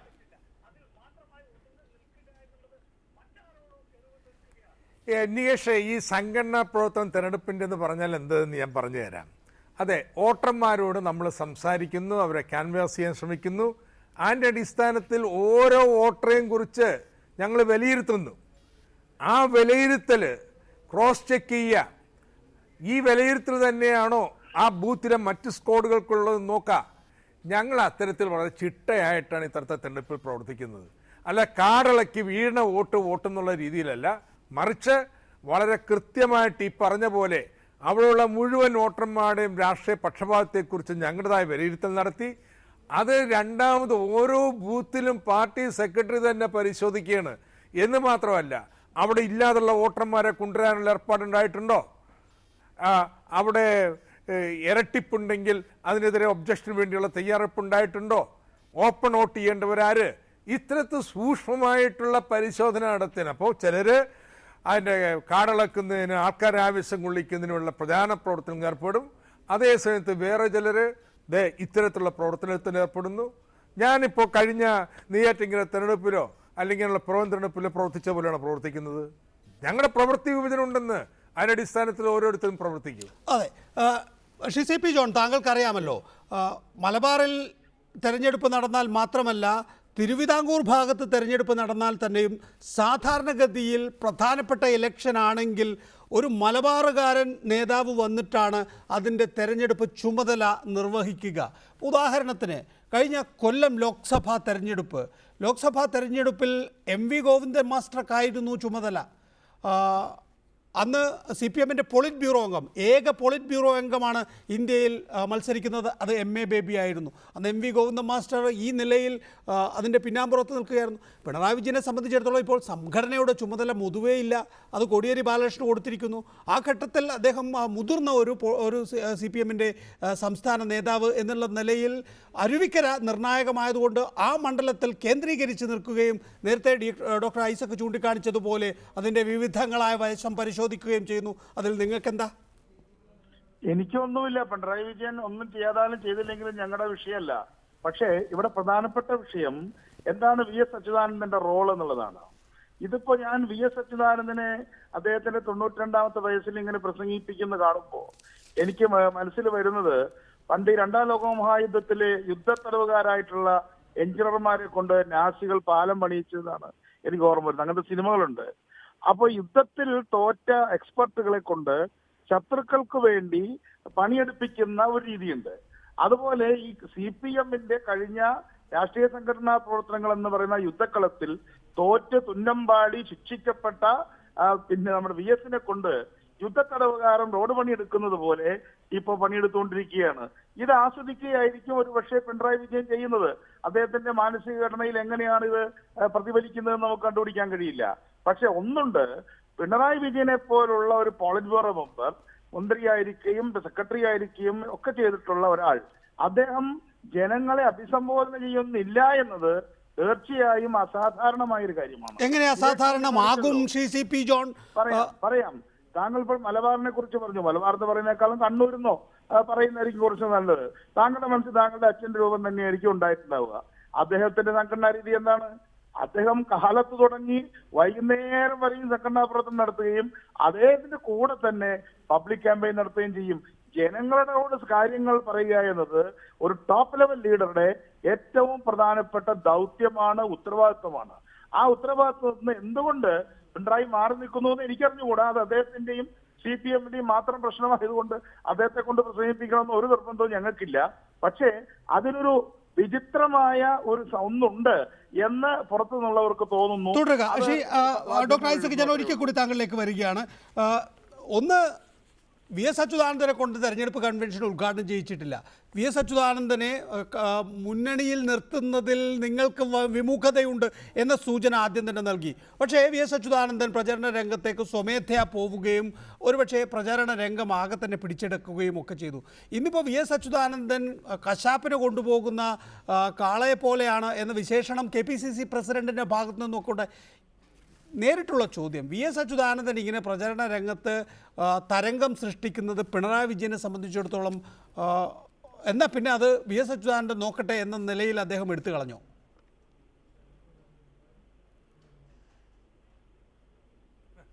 നികേഷ്, ആദ്യം തന്നെ ജോൺ പറഞ്ഞത് യുദ്ധത്തടവുകാരനെ കൊണ്ടുപോയിട്ട് പണി ചെയ്യിക്കുന്ന പോലെയാണോ? നിങ്ങൾ VS അച്യുതാനന്ദൻ്റെ പ്രസംഗങ്ങൾ ഓരോന്നും നിങ്ങൾ കണ്ടു കാണുന്നല്ലോ പത്രപ്രവർത്തനം എന്നുള്ള നിലയിൽ. അദ്ദേഹം ആരെങ്കിലും നിർബന്ധിച്ച് പ്രസംഗിക്കുന്ന ഏറ്റവും ആവേശം ഉൾക്കൊണ്ടുകൊണ്ട് ഇന്നത്തെ രാഷ്ട്രീയത്തെ സമഗ്രമായി പ്രതിപാദിച്ചുകൊണ്ട് ഈ UDF-നെതിരായിട്ട് ആഞ്ഞടിക്കുകയാണ്. ആരും നിർബന്ധിച്ചിട്ടോ ആരും തള്ളി നീക്കിയിട്ടോ തടവുകാരനാക്കിയിട്ടോ അവതരിപ്പിക്കുന്നതൊന്നുമല്ല. അതൊക്കെ ജോണിൻ്റെ ഭാവനാവിലാസം മാത്രമാണ്. അപ്പോൾ ഇതിൻ്റെ ഫലമായിട്ട് എന്തിനാ പിണറായി വിജയന് പടക്കം വരേണ്ട കാര്യം തിരിക്കുന്നു? ഞങ്ങളുടെ LDF-ന്റെ മുന്നേറ്റത്തിന് ഏറ്റവും സഹായകരമല്ലേ ഈ പ്രസംഗങ്ങളും കാര്യങ്ങളുമെല്ലാം? മറിച്ച് ഞാൻ പറഞ്ഞതുപോലെ എനിക്ക് എൻ്റെ കാര്യം പറയാൻ പറ്റുള്ളൂ, നേരത്തെയുള്ള തെരഞ്ഞെടുപ്പിലെടുത്ത പോലത്തുള്ള പ്രവർത്തനമാണെന്ന് ഞാൻ ചെയ്യുന്നതല്ലോ. ഇത് പ്രവർത്തനത്തിൽ ഒരു പ്രവൃത്തി വിഭജനമുണ്ട്. ഒരു കാര്യം വളരെ വ്യക്തം, കാടിളക്കിക്കൊണ്ട് മാത്രം വോട്ട് പിടിക്കലല്ല, വളരെ കൃത്യമായിട്ട് ഓരോ വോട്ടറെയും വിലയിരുത്തിക്കൊണ്ട് ഈ അടിയൊഴുക്കുകൾ എന്തെന്ന് പരിശോധിച്ചുകൊണ്ട് അത് തടയാനുള്ള നടപടി എടുത്തുകൊണ്ട് ഞങ്ങൾ വിജയിക്കുന്നതിനുള്ള പ്രവർത്തനം നടത്തിക്കൊണ്ടിരിക്കുക. ശ്രീ N. രാധാകൃഷ്ണൻ, ഇത് സോളാറിനുള്ള വോട്ടായിരിക്കും, ഇത് മാണിക്കുള്ള വോട്ടായിരിക്കും, UDF-ന് ചെയ്യുന്ന ഓരോ വോട്ടും എന്ന നിലയിലേക്ക് ഇപ്പോൾ CPM മാറിയിരിക്കുന്നു. അതായത് ശക്തമായ ഒരു പോരാട്ടം ഉണ്ട് അവിടെ എന്നെങ്കിലും ഏറ്റവും കുറഞ്ഞത് വരികൾക്കിടയിൽ വായിക്കുമ്പോൾ കോടിയേരി ബാലകൃഷ്ണൻ സമ്മതിക്കുകയാണ്. UDF LDF എന്നുള്ള നേരിട്ടുള്ള പോരാട്ടമാണോ, അതിനപ്പുറത്തേക്ക് നിങ്ങൾ എത്രത്തോളം സത്യസന്ധമായി മുന്നേറ്റം കൈവരിച്ചിട്ടുണ്ട്? രാജഗോപാലിനെ ഒരു ഘട്ടത്തിലും തള്ളിക്കളയാൻ രാഷ്ട്രീയം അറിയുന്ന ആരും തയ്യാറാകില്ല. പക്ഷെ അത് എത്രത്തോളം? അല്ല, ഈ തെരഞ്ഞെടുപ്പിൽ ഇപ്പോൾ അതിൻ്റെ അവസാന ഘട്ടത്തിൽ എത്തി നിൽക്കുമ്പോൾ ഞാൻ കഴിഞ്ഞ കുറേ ദിവസങ്ങളായി ഇവിടെ യാത്ര ചെയ്യുന്ന ഒരാൾ എന്ന നിലയ്ക്ക് ഞാൻ മനസ്സിലാക്കുന്നത് പ്രധാനമായും മത്സരം നടക്കുന്നത് ഞങ്ങളും കോൺഗ്രസും തമ്മിലാണ്. ഇടതുപക്ഷ ജനാധിപത്യ മുന്നണി ഏതാണ്ട് ഒരു അരങ്ങൊഴിഞ്ഞ പോലെയാണ് ഈ തെരഞ്ഞെടുപ്പിൽ അതിൻ്റെ പ്രതീതിയുള്ളത്. അതിൻ്റെ പ്രധാനപ്പെട്ട വിഷയങ്ങളൊക്കെ ചർച്ച ചെയ്യപ്പെടുന്ന ഈ ഘട്ടത്തിൽ ഏറ്റവും വളരെ ശ്രദ്ധിക്കപ്പെടേണ്ട ചില സൂചനകൾ മറ്റൊന്നാണ്. അതിലേക്ക് ചർച്ചകൾ പോകുന്നില്ല. പ്രത്യേകിച്ച് ഇവിടുത്തെ തെരഞ്ഞെടുപ്പ് കമ്മീഷൻ നോക്കൂത്തിയായിട്ട് നിൽക്കുകയാണ്. ഈ തെരഞ്ഞെടുപ്പ് കമ്മീഷൻ്റെ മറവിൽ നടന്നുകൊണ്ടിരിക്കുന്ന സംഭവങ്ങൾ ഭയാനകമാണ്. ജനാധിപത്യത്തെ ധ്വംസിക്കുന്ന സംഭവങ്ങളാണ് നടക്കുന്നത്. മുഖ്യമന്ത്രിയും മന്ത്രിമാരും കോളനികൾ സന്ദർശിക്കുന്നു. നൂറുകണക്കിന് മഫ്റ്റി പോലീസുകാരും അല്ലാത്ത പോലീസ് ഉദ്യോഗസ്ഥന്മാരുടെ സാന്നിധ്യത്തിലാണ് ഇവിടെ കോളനികളിലും മറ്റ് പ്രദേശങ്ങളിലും കുടുംബയോഗങ്ങളൊക്കെ നടന്നുകൊണ്ടിരിക്കുന്നത്. അപ്പോൾ ചെറിയ യോഗങ്ങളിൽ പോകുന്ന 25-50 ആളുകൾ പങ്കെടുക്കുന്ന യോഗങ്ങളിൽ പങ്കെടുക്കുന്ന മുഖ്യമന്ത്രിയെ അനുഗമിക്കുന്നത് നൂറുകണക്കിന് പോലീസുകാരാണ്. പിറവം നിയോജക മണ്ഡലത്തിൽ കോൺഗ്രസ് പാർട്ടി വളരെ ആസൂത്രിതമായി നടപ്പിലാക്കി വിജയിപ്പിച്ച അതേ രീതി തന്നെയാണ് ഇവിടെ കൈക്കൊള്ളുന്നത്. ഇവിടെ പണം ഒഴുകുകയാണ്, മദ്യം ഒഴുകുകയാണ്. ഇപ്പം ഇന്നും ഇന്നലെയുമായി ഒക്കെ ഞങ്ങൾ തെരഞ്ഞെടുപ്പ് കമ്മീഷന് മുമ്പാകെ ഇത് ശ്രദ്ധയിൽപ്പെടുത്തിയിട്ടുണ്ട്. എല്ലാ ഗ്രാമപ്രദേശങ്ങളിലേക്കും വിദേശ മദ്യം ഒഴുകുന്നു, പണം ഒഴുകുന്നു. 1000ന്റെ നോട്ടുകൾ. സ്വാഭാവികമായും അത്തരം പരാതികൾ എല്ലാ ഉപതെരഞ്ഞെടുപ്പുകളിലും വരാറുണ്ട്. ഈ തെരഞ്ഞെടുപ്പ് കമ്മീഷൻ എന്നുള്ളത് ഗവൺമെന്റിന്റെ പാർശ്വവർത്തികൾ എന്ന നിലയിൽ അവർക്ക് പ്രവർത്തിക്കാൻ കഴിയില്ലല്ലോ. ഇങ്ങനെയുള്ളതാണെങ്കിൽ ഇത്തരത്തിലുള്ള ആരോപണങ്ങൾ ഉണ്ട് എങ്കിൽ സ്വാഭാവികമായും നിങ്ങൾക്ക് പരാതി നൽകാവുന്നതേ ഉള്ളൂ. തെരഞ്ഞെടുപ്പ് കമ്മീഷൻ അത് തെളിവുകളോടെ നൽകിയാൽ അത് അവഗണിച്ച് മുന്നോട്ട് പോകാനാകില്ല. ഗവൺമെന്റിനെ കുറ്റം പറഞ്ഞോളൂ. എന്തിനാണ് തെരഞ്ഞെടുപ്പ് കമ്മീഷനെ കുറ്റം പറയുന്നത്? നികേഷേ, ഇതിൽ 2 തരത്തിലാണ് ഞങ്ങൾ സമീപിക്കുന്നത്. ഒന്ന്, ബന്ധപ്പെട്ട ആളുകളുടെ ശ്രദ്ധയിൽപ്പെടുത്തുന്നു.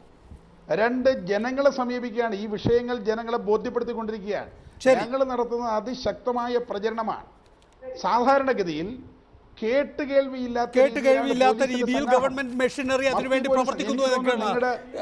എൻ രാധാകൃഷ്ണൻ, രാജഗോപാൽ ജയിക്കാൻ പോകുന്ന രീതിയിൽ ശക്തനായി കഴിഞ്ഞിട്ടുണ്ടോ? അല്ല, ഇന്ന് ഒറ്റ കാര്യം നോക്കിയാൽ മതില്ലേ. ബഹുമാനായ സുരേഷ് ഗോപി നടത്തിയിട്ടുള്ള ഞങ്ങളുടെ അരുവിക്കരയിൽ നിന്ന് രാവിലെ ആരംഭിച്ച് ഇപ്പോൾ സമാപിച്ചിട്ടുള്ള എല്ലാ പഞ്ചായത്തുകളിലെ സന്ദർശനത്തിൻ്റെ പ്രകടമാണ്. രണ്ടാമത്, ഞങ്ങൾ എല്ലാ വീടുകളിലും നിരന്തരമായി സമ്പർക്കം ചെയ്തുകൊണ്ടിരിക്കുന്നു. ആ സമ്പർക്കത്തിൽ നിന്ന് ഞങ്ങൾ മനസ്സിലാക്കിയത് കേരള രാഷ്ട്രീയത്തിൽ ഒരു മാറ്റം ജനങ്ങൾ ആഗ്രഹിക്കും. ആ മാറ്റത്തിൻ്റെ അടിസ്ഥാനപരമായ കാരണം ഒരു ഭാഗത്ത് കോൺഗ്രസ് നടത്തിക്കൊണ്ടിരിക്കുന്ന അഴിമതി, കൊള്ള, ഇതൊക്കെ ജനങ്ങൾ വളരെയധികം പ്രതിഷേധമുണ്ട്. ചായക്കടകളിൽ പോയാൽ, ഗ്രാമപ്രദേശങ്ങളിൽ പോയാൽ കോൺഗ്രസിൻ്റെ അഴിമതിക്കെതിരായി കനത്ത അമർഷം ജനങ്ങൾക്കുണ്ട്. രണ്ടാമത്തെ ഭാഗത്ത് അഡ്ജസ്റ്റ്മെൻറ്റ് രാഷ്ട്രീയം. സഖാവ് പിണറായി വിജയനെ പുറത്തിറക്കാത്തതിൻ്റെ പ്രധാനപ്പെട്ട കാരണം പിണറായി വിജയനെ കാണുന്നത് ജനങ്ങൾക്ക് വെറുപ്പാണ്. കാരണം അഡ്ജസ്റ്റ്മെൻറ്റ് രാഷ്ട്രീയം എന്ന് ആദ്യമേ തന്നെ സൂചിപ്പിച്ച് CPI ആണ്. ആ അഡ്ജസ്റ്റ്മെൻറ്റ് രാഷ്ട്രീയവുമായി ബന്ധപ്പെട്ട് ഇവിടെ ഗ്രാമങ്ങളിലേക്ക് ചെല്ലുമ്പോൾ CPMൻ്റെ ബ്രാഞ്ച് കമ്മിറ്റി മെമ്പർ, പഴയ ലോക്കൽ കമ്മിറ്റി മെമ്പർ, ഇവരൊക്കെ ഞങ്ങളുടെ യോഗങ്ങളിൽ പങ്കെടുക്കുന്നു. അവർ പറയുന്നു ശ്രീമാൻ പിണറായി വിജയൻ്റെ നേതൃത്വത്തിൽ വലിയ രീതിയിൽ അഡ്ജസ്റ്റ്മെന്റ് രാഷ്ട്രീയം കേരളത്തിൽ നടക്കുന്നു. ഞങ്ങളെപ്പോലുള്ള വിപ്ലവ കമ്മ്യൂണിസ്റ്റുകാർക്ക് സുനിൽകുമാർ, പിണറായി വിജയനെ കാണുന്നത് ജനങ്ങൾക്ക് വെറുപ്പാണ്. മാത്രമല്ല, ഇപ്പോൾ എൻ രാധാകൃഷ്ണൻ പറയുന്നത് ഇത് UDFും BJPയും തമ്മിലുള്ള ഫൈറ്റാണ് എന്നാണ്. LDF വിദൂരമായ 3ാം സ്ഥാനത്തേക്ക് എന്ന് വേണം കരുതാൻ. ഇത് BJPയുടെ മലർപ്പൊടിക്കാരൻ്റെ സ്വപ്നമാണ്. നല്ല സ്വപ്നം കണ്ടോട്ടെ, അതുകൊണ്ട് വിരോധമൊന്നുമില്ല. BJP ഈ ഗ്രൗണ്ട് റിയാലിറ്റി കുറച്ചുകൂടെ മനസ്സിലാക്കണം. കാരണം 1.5 കൊല്ലം മുമ്പ് അല്ലെങ്കിൽ 1 കൊല്ലം മുമ്പ് കേരളത്തിലെ ജനങ്ങൾ, അല്ലെങ്കിൽ ഇപ്പോൾ തിരുവനന്തപുരത്ത് ഞങ്ങൾ 3ാം സ്ഥാനത്തായതിൻ്റെ കാരണം നികേഷിനും അറിയാം, എല്ലാവർക്കും അറിയാം, ഞങ്ങളുടെയും കൂടി തെറ്റുണ്ടായിരുന്നു. അതുകൂടെ മുതലെടുത്ത് നിങ്ങൾക്ക് അവിടെ 3-ാം സ്ഥാനത്തേക്ക് വരാൻ പറ്റിയെന്നുള്ളത് 1-ാം 2-ാം സ്ഥാനത്തേക്ക് വരാൻ പറ്റിയെന്നുള്ളത് ശരിയാണ്. പക്ഷേ അരുവിക്കര തെരഞ്ഞെടുപ്പിൽ നിങ്ങൾ ഒന്നുമല്ല എന്ന് ഞാൻ പറയും, തീരെ ഒന്നുമല്ല എന്നുള്ള നിലയ്ക്കല്ല. നിങ്ങൾ ഈ പറയുന്ന പോലെ കൊട്ടിഘോഷിക്കപ്പെടുന്ന പോലെ വെറും ഒരു ഊതി വീർപ്പിക്കപ്പെട്ട ബലൂണാണ് ഈ അരുവിക്കരയിലെ BJPയുടെ പ്രവർത്തനം. സുരേഷ് ഗോപി എന്ന് പറയുന്നത് തന്നെ ഒരു സിനിമാ നടൻ കാണാൻ വരുമ്പോൾ ഒരുപാട് ആൾക്കാർ ഒരു ഇന്നസെന്റ് കാണാൻ വരുന്ന പോലെയല്ല. ഇന്നസെന്റ് ഒരു MP ആണ്, ഞങ്ങൾ ജയിപ്പിച്ച MP ആണ്. സിനിമാ നടനേക്കാൾ അപ്പുറത്ത് ജനബന്ധം ഉണ്ടെന്ന് തെളിയിക്കപ്പെട്ട ഒരാളാണ് സുരേഷ് ഗോപി. ഇന്നിപ്പോൾ നാളെ എന്തിനു വേണ്ടി പിന്നെ വന്നു എന്നുള്ള കാര്യം നമുക്ക് എല്ലാവർക്കും അറിയാം. സുരേഷ് ഗോപിനെ കാണാൻ വരുന്ന ആൾക്കാരൊക്കെ ഓളം കാണുന്നൊക്കെ മീനാണെന്ന് തെറ്റിദ്ധരിച്ച BJPക്ക് ഇനിയും സ്വപ്നം കാണാൻ വേണ്ടി കഴിയും. പിന്നെ കോൺഗ്രസ്സുകാരൊക്കെ ആഗ്രഹിക്കുന്ന എന്താ, ഇവിടെ ഇടതുപക്ഷത്തിന്റെ ഭാഗത്ത് നിന്നും പിണറായി വിജയനും VS അച്യുതാനന്ദനും തെറ്റി നിൽക്കണം. VS അച്യുതാനന്ദൻ പ്രചരണത്തിന് വരാൻ പാടില്ല. VS അച്യുതാനന്ദൻ പ്രചരണത്തിന് വന്നു. പിണറായി വിജയൻ സംഘടനാ രംഗത്ത് ഇലക്ഷൻ 1 മാസം മുമ്പ് തന്നെ ഇവിടെ ഉണ്ട് എന്നുള്ള കാര്യം ഇടതുപക്ഷ പ്രവർത്തകന്മാർ ഞങ്ങൾക്ക് എല്ലാവർക്കും അറിയാം. കുടുംബയോഗങ്ങൾ പങ്കെടുത്തുകൊണ്ടിരിക്കുന്നുണ്ട്, സംഘടനാ യോഗങ്ങൾ പങ്കെടുത്തുകൊണ്ടിരിക്കുന്നുണ്ട്. അതേ പൊതുയോഗത്തിൽ പങ്കെടുത്തില്ല എന്നുള്ളതാണ് ഏറ്റവും വലിയ പ്രശ്നം.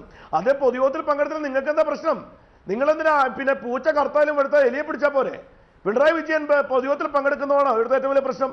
ഇവിടുത്തെ ഏറ്റവും വലിയ പ്രശ്നം KM മാണിയെ പോലെ കള്ളന്മാർ പൊതുയോഗത്തിൽ പങ്കെടുക്കുന്നു എന്നുള്ളതാണ്. ആ കള്ളന്മാരെ പറ്റിയാണ് ഞങ്ങൾ ചോദിച്ചുകൊണ്ടിരിക്കുന്നത്. ഉമ്മൻചാണ്ടിയെ പോലെയുള്ള കൊള്ളക്കാരോട് ഭരിച്ചുകൊണ്ടിരിക്കുന്നതാണ്. അവിടെ പിണറായി വിജയൻ പൊതുയോഗത്തിൽ പങ്കെടുക്കുന്നുള്ള കാര്യം ജനങ്ങൾക്ക് എന്ത് കാര്യം? അത് ഞങ്ങളുടെ ഇടതുപക്ഷത്തിന്റെ CPMന്റെ ആഭ്യന്തര പ്രശ്നമായി നിങ്ങൾ കണ്ടോട്ടെ. അത് ജനങ്ങളെ സംബന്ധിക്കുന്ന വിഷയമല്ല. വില കയറുന്നതാണ് വിഷയം. പെട്രോളിന്റെ വില കൂടാണ്, BJPക്കാർ കൂട്ടിയതാണ്. ഡീസലിന്റെ വില കൂട്ടി, BJPക്കാർ കൂട്ടിയാണ്. ഇവിടെ റബ്ബറിന് വിലയില്ല, കോൺഗ്രസ്സുകാരും BJPക്കാരും കൂടി ചെയ്താണ്. ഇതാണ് ജനം നോക്കുന്നത്. അല്ല പിണറായി വിജയൻ പ്രയോഗത്തിൽ പങ്കെടുത്തോ, അതാണ് അവിടുത്തെ പ്രശ്നം. നിങ്ങൾ അങ്ങനെ ജനങ്ങളെ വിഡ്ഢികളാക്കാൻ ഇവിടെ സ്വാഭാവികമായും UDF തോൽക്കുകയാണ് എങ്കിൽ അവരെ സംബന്ധിച്ചിടത്തോളം ഒരു ബുദ്ധിമുട്ടില്ല. അടുത്ത നിയമസഭാ തെരഞ്ഞെടുപ്പിൽ തന്നെ തോൽക്കുകയാണെങ്കിൽ സാധാരണഗതിയിൽ ഓരോ തവണയും മാറി. ഈ തെരഞ്ഞെടുപ്പിൽ ഇപ്പോഴും LDF പൂർണ്ണ വിശ്വാസത്തോടെ ഞങ്ങൾ ജയിക്കും എന്ന് പറയാവുന്ന സ്ഥിതിവിശേഷം ആയിട്ടില്ല എന്നുള്ളത് എങ്ങനെയാണ് കേരള രാഷ്ട്രീയത്തിൽ ഉണ്ടാകുന്നത്? ഇത്രയധികം ആക്ഷേപങ്ങൾ ഉണ്ടായിട്ട് പോലും LDFന് അത്രയും ആത്മവിശ്വാസത്തോടു കൂടി ഈ കാര്യത്തിൽ ഒരു ഉറപ്പിച്ച് പറയാൻ കഴിയാത്തത്? ഈ തെരഞ്ഞെടുപ്പ് LDFനെ സംബന്ധിച്ചിടത്തോളമാണ് ഏറ്റവും നിർണായകമായിട്ടുള്ളത്. കാരണം എന്താ വെച്ചാൽ കഴിഞ്ഞ 2007 തിരുവമ്പാടി ഉപതെരഞ്ഞെടുപ്പിന് ശേഷം ഒരു തെരഞ്ഞെടുപ്പ് LDF ജയിച്ചിട്ടില്ല.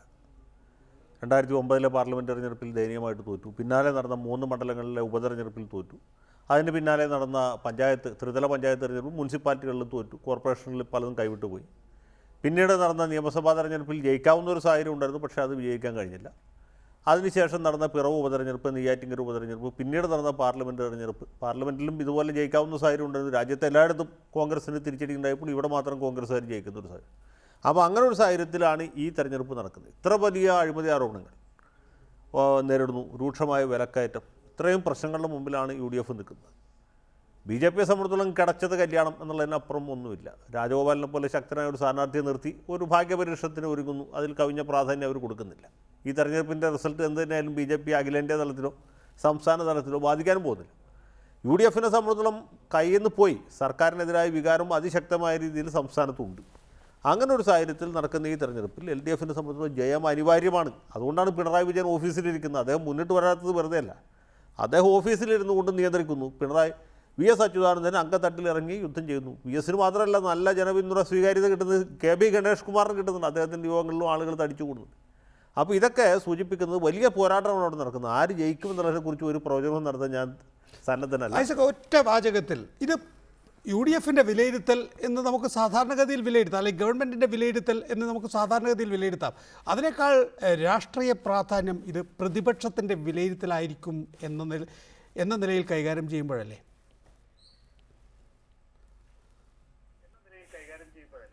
ഇത് ഭരിക്കുന്നവരുടെ വിലയിരുത്തലാണ്. പക്ഷെ ഇപ്പോൾ ജയശങ്കർ പറഞ്ഞതുപോലെ ഇടതുപക്ഷത്തെ സംബന്ധിച്ചിടത്തോളം ഇത് വളരെ പ്രധാനപ്പെട്ടതാണ് ഈ തെരഞ്ഞെടുപ്പിൽ വിജയം ഉണ്ടാകുമെന്ന് പറയുന്നത്. ഇതിൽ BJPയുടെ വിജയം കാര്യങ്ങളൊക്കെ തമാശയായിട്ട് എടുക്കാൻ പറ്റുള്ളൂ. ഇവിടെ തന്നെയുള്ള ലോക്സഭ തെരഞ്ഞെടുപ്പിലെ വോട്ടുണ്ട്, അതിക്ക് മുമ്പുള്ള തെരഞ്ഞെടുപ്പുകളുടെ വോട്ടുണ്ട്. അവിടെയൊക്കെ ഈ BJPയുടെ പങ്കെന്താ? അവിടെ കാർത്തികനെ ഇത്രയും ഭൂരിപക്ഷം കിട്ടിക്കൊണ്ടിരുന്ന BJP അങ്ങോട്ട് മറിച്ച് വോട്ട് ചെയ്തുകൊണ്ടാണ്. ഇതൊക്കെ എല്ലാവർക്കും അറിയാവുന്ന കാര്യമാണ്. ഇപ്പോൾ ആ വോട്ട് നിങ്ങൾ തിരിച്ചു പിടിക്കും, നിങ്ങൾ അങ്ങോട്ട് ചെയ്യാൻ പോകുന്നില്ല. പക്ഷെ അന്നും ഇന്നും നിങ്ങളുടെ ലക്ഷ്യം ഒന്നാ.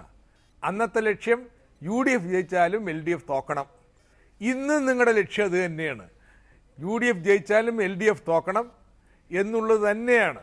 UDFൽ നിന്ന് വിട്ടുവരുന്ന വോട്ടുകൾ നിങ്ങൾക്ക് എന്ത് സമാഹരിക്കാൻ പറ്റുമെന്ന് നിങ്ങൾ നോക്കുന്നത്. കാരണം നിങ്ങൾക്കറിയാം ഈ കേരളത്തിൽ BJPയുടെ വർഗീയത, ഹിന്ദു വർഗീയത വളർച്ചയ്ക്ക് തടസ്സം നിൽക്കുന്നത് കേരളത്തിലെ ഇടതുപക്ഷമാണ്. ആ ഇടതുപക്ഷ മുന്നണിയെ ക്ഷീണിപ്പിച്ചുകൊണ്ടല്ല നിങ്ങൾക്ക് മുന്നേറാൻ പറ്റത്തില്ല. UDF നിങ്ങൾക്ക് പ്രശ്നം വന്നാൽ ലീഗ് അവിടെ ഇരുന്ന് ഇരിക്കുന്നിടത്തോളം കാലം നിങ്ങൾക്ക് നിങ്ങളുടെ വർഗീയത പറയാൻ പറ്റും. പക്ഷേ LDFനെ കുറിച്ച് പറയാൻ പറ്റില്ലല്ലോ. അതുകൊണ്ട് ഞങ്ങൾക്ക് ഇത് നന്നായിട്ടറിയാം, ഈ തെരഞ്ഞെടുപ്പിൻ്റെ പ്രാധാന്യവും അറിയാം. അതുകൊണ്ട് തന്നെ കേവലം തെരുവ് പ്രസംഗങ്ങളും റാലികളും മാത്രമല്ല, ഏറ്റവും ചിട്ടയായിട്ടുള്ള സംഘടനാ പ്രവർത്തനം നടത്തി ഈ തെരഞ്ഞെടുപ്പ് വിജയിക്കുന്നതിന് വേണ്ടിയുള്ള നീക്കങ്ങൾ ഞങ്ങൾ നടത്തിക്കൊണ്ടിരിക്കുക. വളരെ നന്ദി. ഈ വിഷയത്തിൽ ഇടപെട്ടതിന് Shri Sunilkumar, Shri N. Radhakrishnan, doctor T. M. Thomas Isaac, CP John, advocate Rajendran, advocate Jayashankar, Saranya Manoj, എല്ലാവർക്കും നന്ദി. ഇടവേള.